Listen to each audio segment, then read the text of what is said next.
In 1 Corinthians chapter 6, the Holy Spirit, through the pen of the Apostle Paul, associates our future bodily resurrection with chastity and holiness.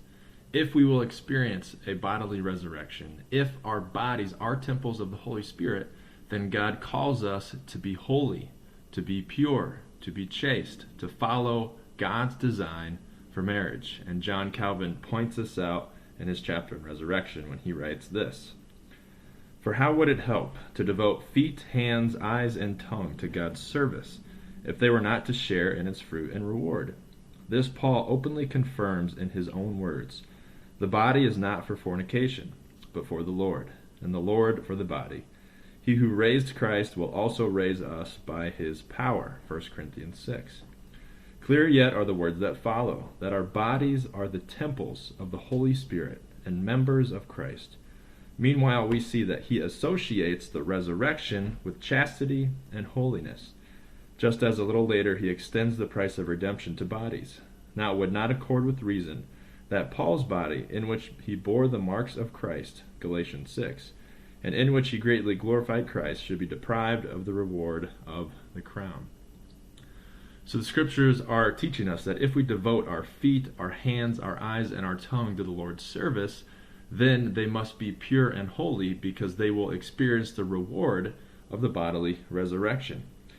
And Calvin uses Paul as an example. Paul suffered for Christ. Therefore, his body will be rewarded when he experiences a bodily resurrection and is with Christ in the new heavens and the new earth.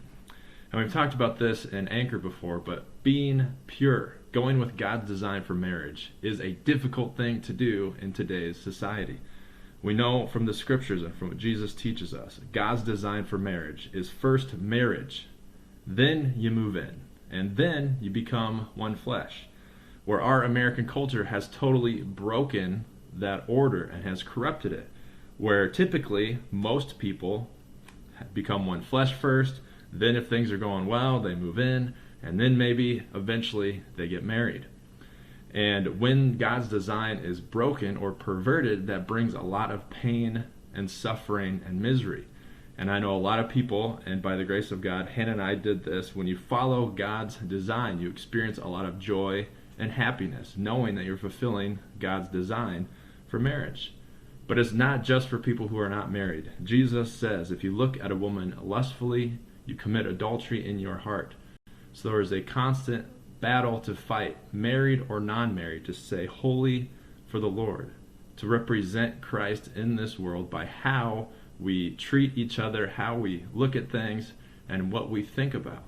Because God calls us to a higher standard. If we're really temples of the Holy Spirit, then we are called to be holy. If we want the Spirit of God to be in us, then we want to honor him by our thoughts, our words, and our actions.